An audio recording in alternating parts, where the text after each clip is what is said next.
We have so much conditioning in and around the parts of us that are not acceptable, that we stuff down, right? It's that emotional backlog, Ron Stutz was calling it, It's just that cave we stuff all that emotional baggage into, or those parts of ourselves that Micah was calling the lost selves, and parts work, we call those the exiled parts, the parts of us that we were learned, to be ashamed of, that weren't good enough because they weren't accepted by our parents or our tribe.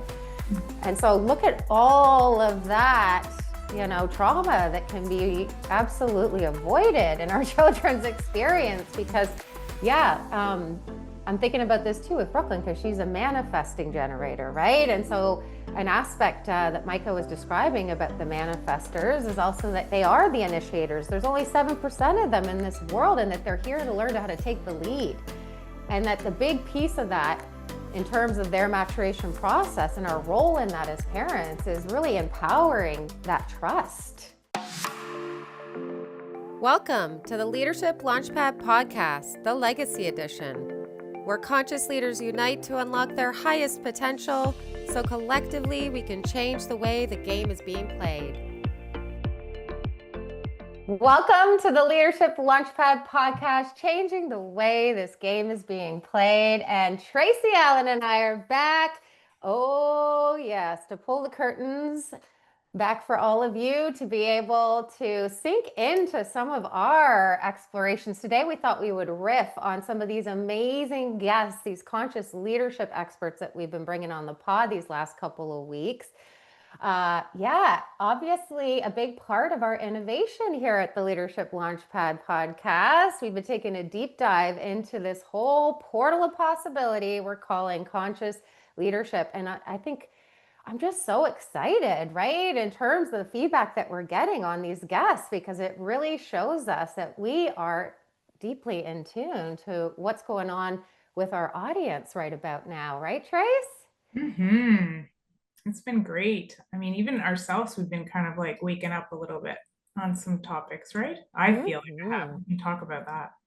Yeah, well, we were coming off last week's podcast with Micah, and we were saying that it's time to dive deeply back into our whole human design rabbit hole, because this is something that we're definitely pulling the kimono back on, is the fact that we love to go on these types of exploration missions in and around some of the new school innovative approaches to leadership development and training. And it just definitely reminded me of just how game changer coming across that modality has been for us, as well as the awareness in and around how there's a lot more for us to play with and explore. Totally. Yeah, it was great. I mean, one of the things that actually Micah talked about was, we were talking about our human design, but I made a comment that, I would kind of go down these rabbit holes. But, as I was thinking about it, days after that, after especially the great interview you had with Ron around, leadership and the 7 stages of leadership, I kind of reflected back and thought, it's not about going down rabbit holes. It's actually being more conscious. Right? You know how we always say you and I kind of go down all these rabbit holes, and it was kind of like came to me that it's not actually the rabbit holes for us, it's actually our ascension. And pulling on all these modalities and bringing them into like what we practice, and we get super curious about it and then start integrating, and then we just kind of elevate. Yeah, and I think that this is part of our design, right? She was talking about how we both are 6'2", and how I'm a 3'6", you're a 3'6", and I'm a 6'2". We're both 6s is what I meant to say. Thank you for catching me. Because the 6s, our whole hero's journey story arc kind of happens in these 3 sections, right? And so part of our design is that, we're supposed to really go deeply into our explorations in and around where our curiosity is leading us. Like even that, in terms of us investigating all of these different modalities, there's some aspect of our instinct that is initiating that strategy, right? And for us to just be reminded of the fact that that's how our energy orients, especially in and around our purpose, our life's work, I think it again is why we're so excited to get our leaders out these locker room doors playing with this human design strategy, right? Is because it is so validating for us to realize that we're not just chasing pucks, with that shiny ball syndrome, but that there's actual method to the madness of our energy taking us into these rabbit holes to go deep in our explorations. Yeah, and to actually understand that it's actually part of our growth. It's not just because Exactly. we're bored or we Yeah. have, problems focusing. That's a different topic. But, that was one thing for me being a Manny Gen is that, we tend to have, we have to have many balls in the air. That's how that's how we focus. That's how we feel good. That's how we feel satisfied. And I always felt, kind of ashamed that I never really finished some stuff, like I'm really like, I do that with audibles. Like I'll start a book and I'll do half of it and then I'll pick up another book. It's like, and I always felt like I just never finished it. But you know what? Like that whole human design just kind of outlays that. That's how I operate, or that's how many gens operate. They take what they need are the different resources they have and what they do, but they bounce around a lot, and that's how they learn. So there's no shame in that, right? When you actually get in front of that and you start studying it, then you're like, that's just validation. That's not me being crazy and I shouldn't be ashamed. It's actually why I'm here and how I'm supposed to do things. And that's how you can really get into your flow, Yeah, and it might seem like disjointed or unorganized to the outsider looking in, but when you really study, even the generator energy type that we share, you're a Manny Gen and I'm a generator, but it's a lot about how our aura is just naturally pulling these opportunities to learn and explore towards us. And then trusting that part of us, we both share the sacral authority, right? Yeah. And then so all of that is just in and around us trusting the passion, the excitement, the enthusiasm. Curiosity to me is one of those states that just is giving me the green light in terms of this is something I'm supposed to dive deeply into and explore, including if I start to get disinterested and want to go deeply exploring another rabbit hole, right? It's like it's part of that energetic feedback system that we all have access to, and learning how to interpret that again so that we can be the authority, so that we can step into the authorization of, that's not disjointed. Maybe that's our energy telling us we've got what we need from that, and now there's something over here that we're meant to learn. Again, it's just like there's so much permission that's given to us to be able to step into our authority when we understand just how our energy is trying to communicate all of that validation to us. Yeah, absolutely. Right? And yeah, it's like it's exactly it. It's like I felt like when I did my session one-on-one with Mike, I had to go through mine. It was like so validating to understand myself better. And like we live our lives to do that. I can guess ourselves all the time, like, why am I doing that? Why am I doing that? Like to cut that crap and have like that laid out for you, you're like, holy mackerel. This is just the way I am. And then I've also, used it to validate who I am and why I am the way I am. But and my purpose, it's very clear if you actually dig into it, like the different energy types and your authority and how you're satisfied and when you're not, and you look at it and you go, it's so clear. I've been able to actually use it for my kids. So like I used to always think like my daughter, she's great, but she's always like upfront and telling you everything. She's pushy, she gets up front, and I'm always like, where is she getting that from? Like yeah, I'm a bit of a, but I'm not like that. I'm like, oh, she's a lot. But she's a manifester. And no, she's not a manifester. She's what did I tell you she was? She's a manifester. She is a manifester. Yeah, sorry. She's a manifester. And their way of making things happen is actually just being upfront and telling you, it's responding, right? And it's like bringing things forward. And I'm like, and I've been trying to push her, like, stop, take all the room in the space in the room, let others speak, And that's really kind of dimming our light at the end of the day when we talk about consciousness and leadership.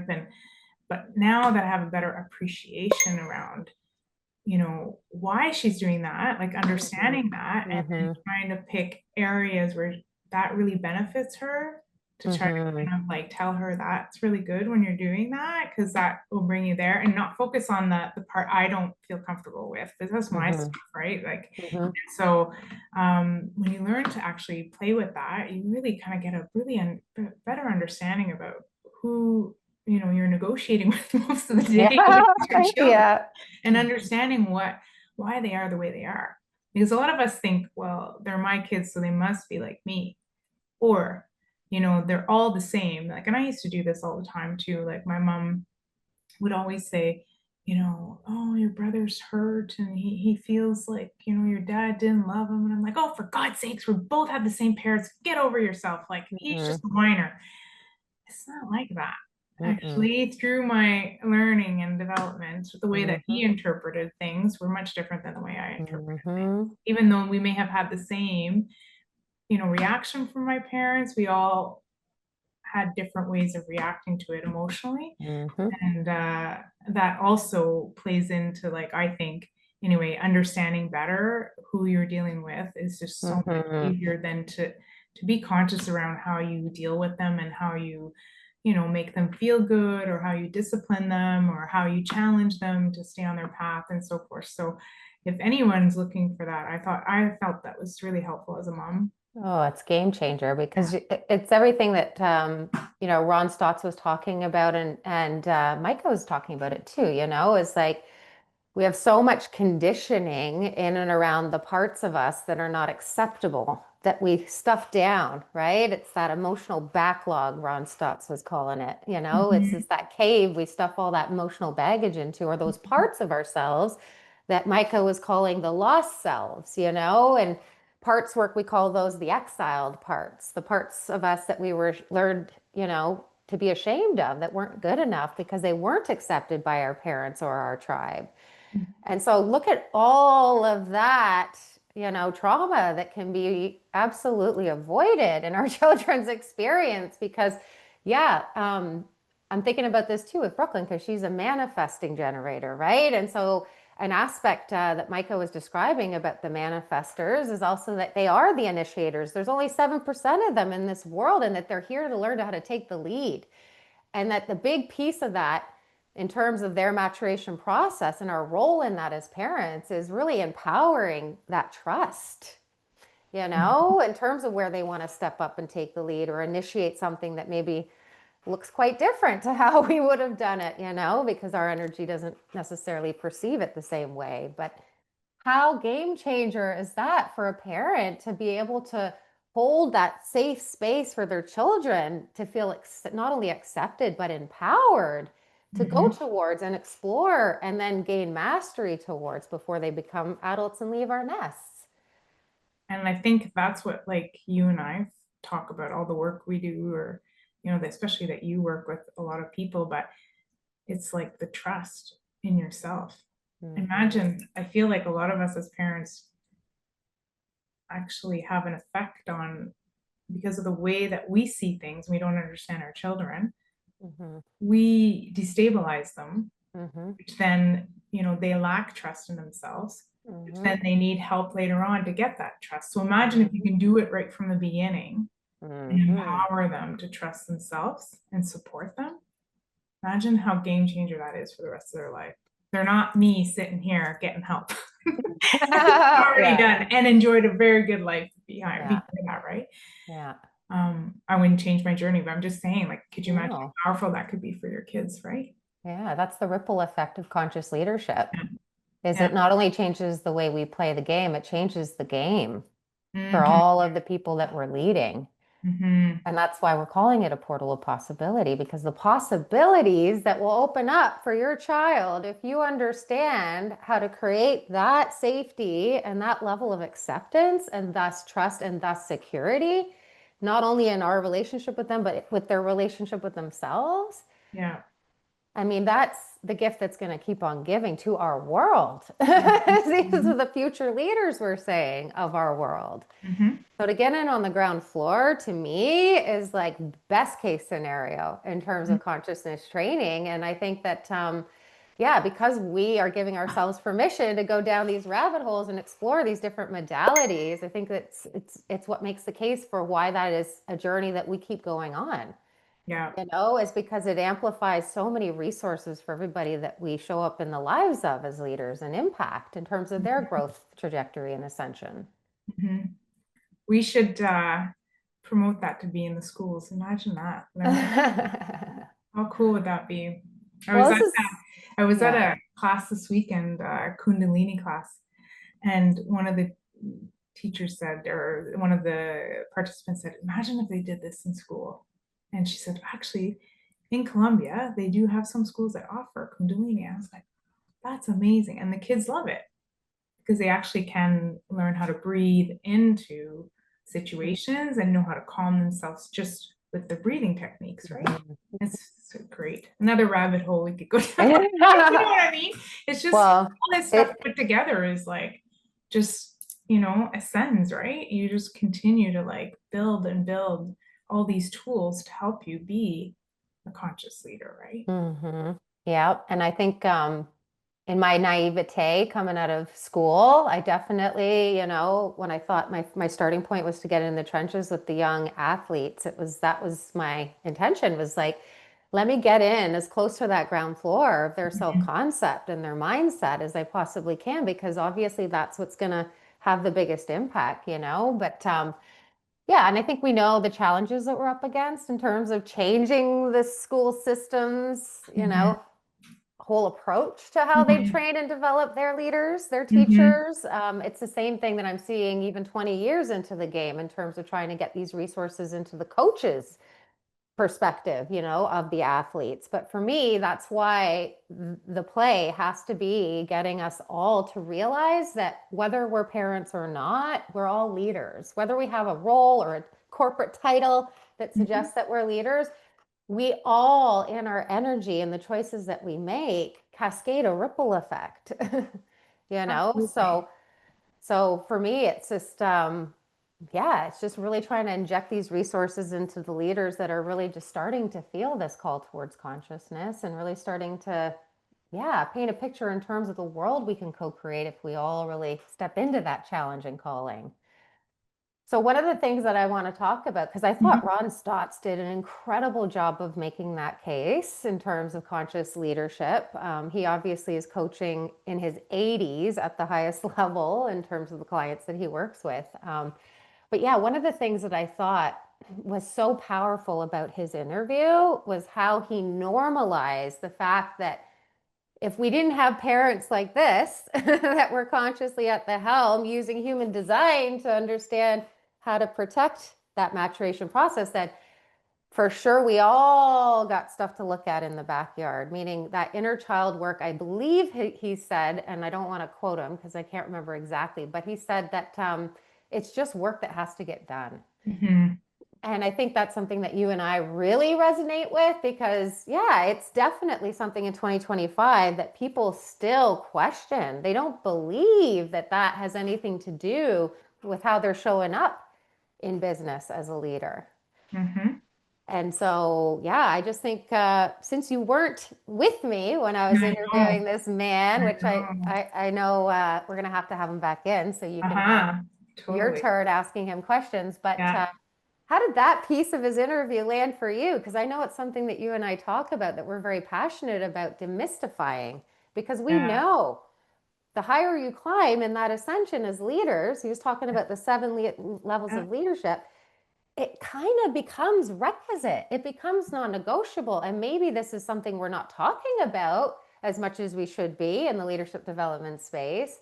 But it's something we all know as leadership experts, it's just a deep fundamental understanding of how that shows up on the play as you ascend and experience more pressure as a leader. So how did that resonate with you when you were listening to this man's interview? I'm just curious. Yeah, well, I listened to it twice, actually. I thought it was fascinating, but it's absolutely like it impacts everything. Leadership, yes, absolutely. But I feel like it impacts So there's leadership at work, but even just as a parent and all that inner child work, if it's not taken care of or dealt with, it shows up in the way that you're, reacting to people, how you lead, how you, you know, solve problems. It's like it's everything. And I actually, most people don't, I think, realize that or think it's because of that, because people think, well, you can just change. Problem is, when you get into high pressure situations, we all know you can say just change, but you are triggered and you're going to react in whichever best way that can, and it's usually not the best way in a lot of cases if you haven't done the work. And I can tell you that that, but I did a lot of that work 3 years ago, and I still do some of it, but I'm so much clearer now on what those triggers are for me and able to actually, understand them, separate myself emotionally from them, and kind of take a look at them unbiasedly and then react.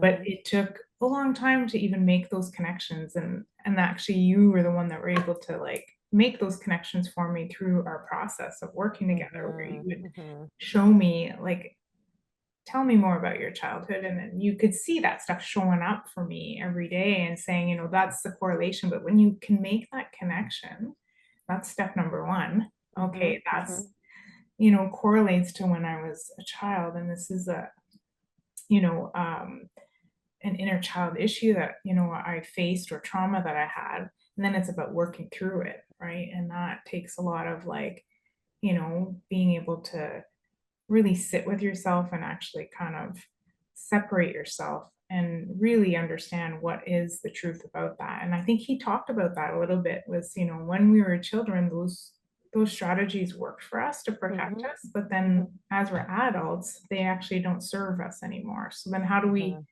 adapt those, right? So by doing the work, that's when you can actually step away from those reactions and show up in a different way.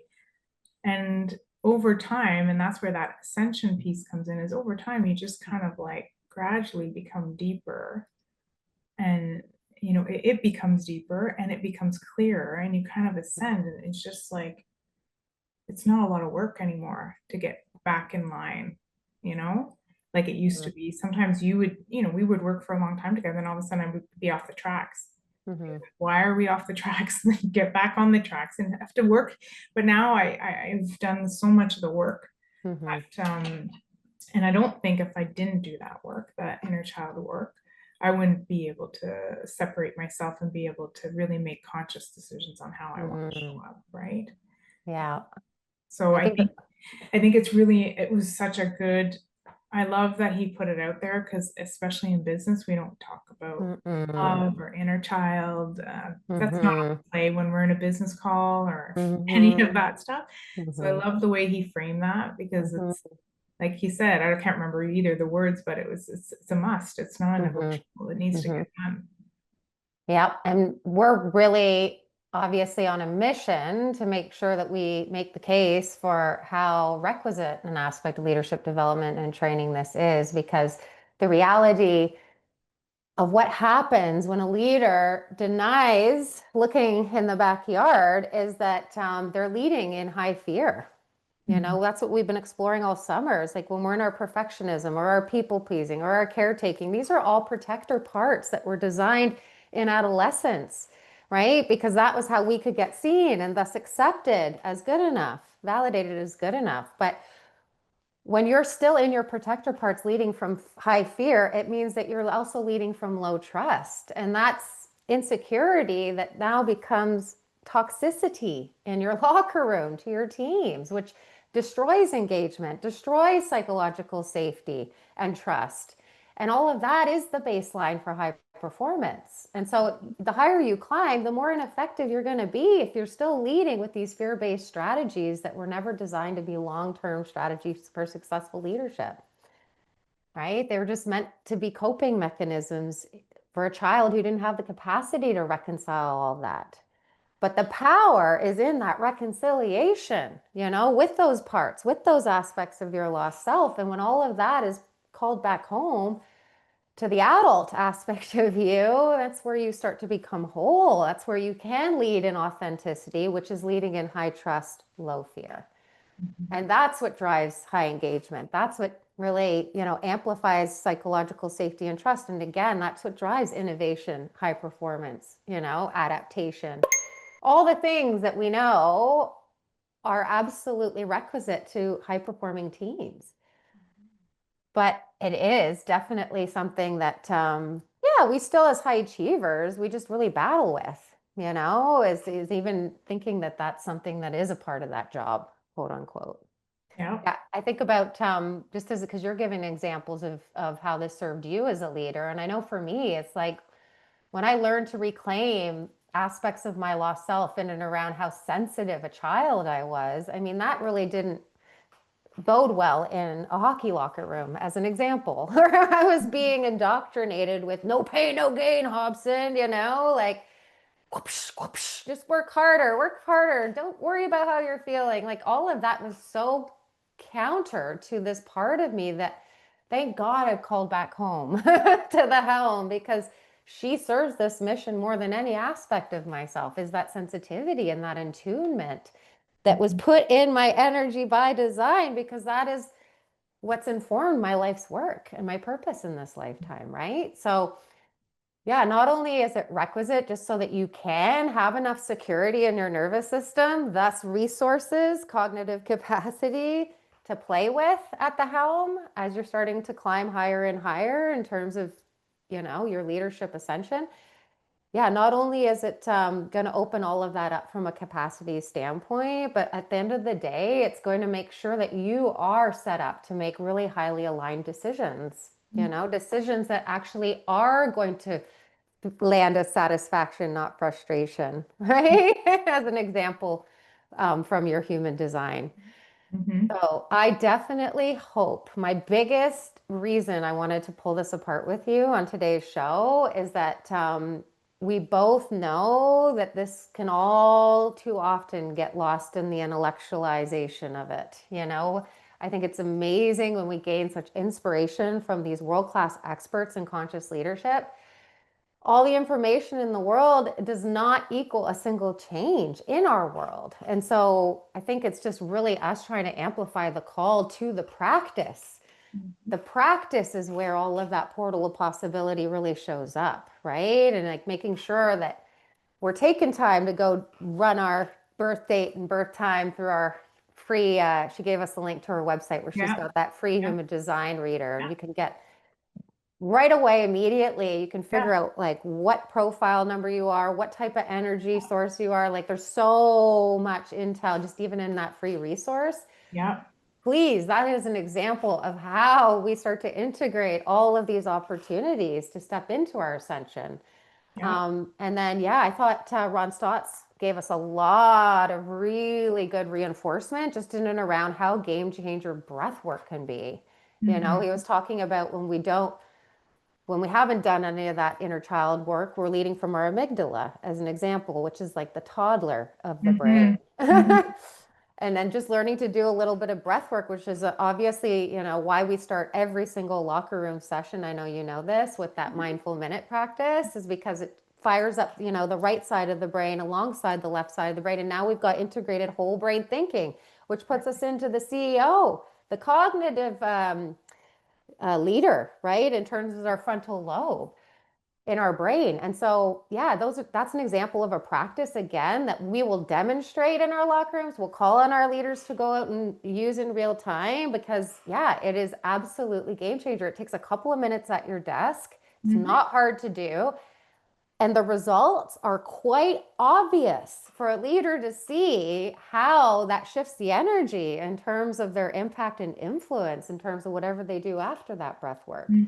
So that's where I want to land this plane today, is making sure that our leaders are answering the call all the way to the action part and the practice part. Because to me, you're not a conscious leader unless you're integrating some of these practices in terms of the daily. You've said it several times today. Thank you. I promise I did not tee her up to say this, friends. But you've been talking about how you're still on the track. You're still doing the work. It's a journey that never ends. And there's a reason why we stay in the practices is because that is what keeps our capacity, right, at its utmost. And that's where we know we can feel good and satisfied about the impact game, that we're playing in terms of our impact and influence as leaders, is Yeah. that we learn to trust the discipline of being in the practices. Yeah. Anything you'd like to land the plane with today before we send our friends out the locker room doors?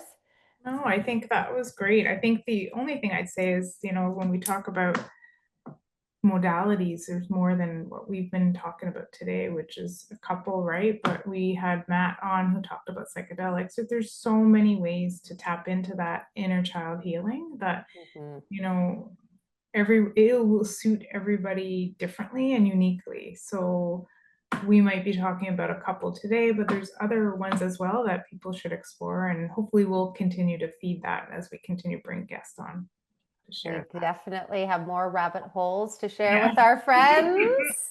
And if anything, I think this is why we're in a year of co-creation. Tracey and I, you can trust now. You've heard all about our design type. We will definitely keep exploring those rabbit holes as they pop up and we tune in, but we want to hear from you. We want to hear what rabbit holes you're deeply in right now and your exploration. We want to hear about any areas of conscious leadership that you're curious to learn more about. We will go find the world's top expert in those subjects, and we will go at it on your behalf. But yeah, we need to hear from you. So send us your feedback, please. You can send that to me, Susan at elitehighperformance.com directly. We want to hear from you. We want to know how these recent topics we've been exploring are landing. And we want to know where your curiosity lies as we really get set to put those guests up next on deck for 2026. So please also remember to hit like and subscribe on your way out the locker room door. It helps us to get this ripple effect amplified in terms of its reach. Share this episode with a friend, a colleague, a teammate at work, a leader perhaps, a parent even. You're trying to call to this work too. We deeply, deeply, deeply appreciate all of you following this journey along with us. We have never been more inspired, right, Trace, in terms of this whole concept of conscious leadership. We know without a doubt in our intuition that this is what is going to change the way we play the game. And we're just so deeply honored to be on that mission alongside all of you. So thank you for tuning in, and we will see you all next week.